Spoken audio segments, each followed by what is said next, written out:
Before we get to Senator Canavan, and as the political year winds up at the end of the week, probably until, I guess, mid to late January, it's not a bad time, I don't think, to make a prediction about some of the things that are going to go on in 2024.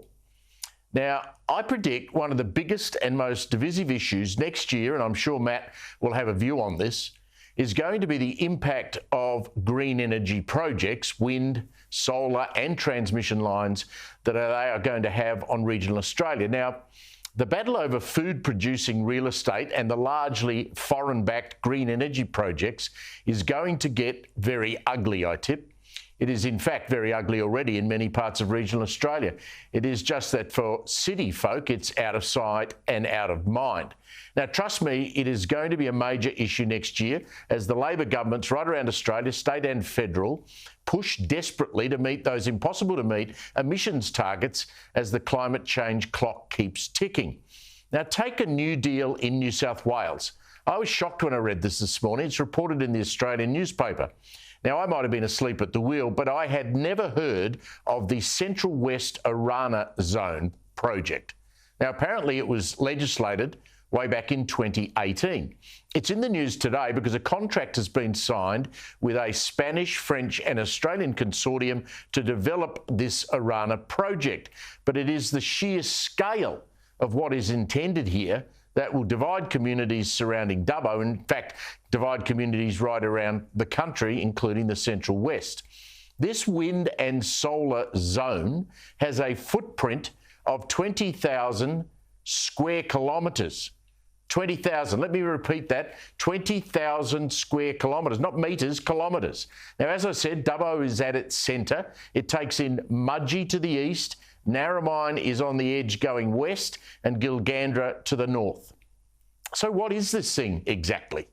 Well, on its website, it's described as a hub of renewable energy projects, including solar farms, wind farms, that means massive turbines, and batteries. And then the kicker, this green energy will need, yep, you guessed it, hundreds of kilometres of transmission lines stretching as far as the eye can see. The zone scoops in 14 towns and villages across some of Australia's best farming land, and they brag it will eventually be able to power 1.4 million homes. Gee, wow, great. That's the numbers as of today.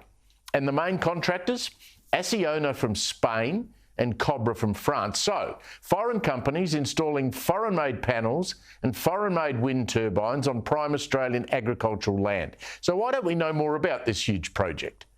I just don't understand that. Well, as the ABC reported last month, residents, meaning the farmers in this zone, who sign up to host transmission lines or cover paddocks with solar panels or stick a wind turbine in the middle of a paddock, have been forced to sign confidentiality clauses. Yep, secret deals.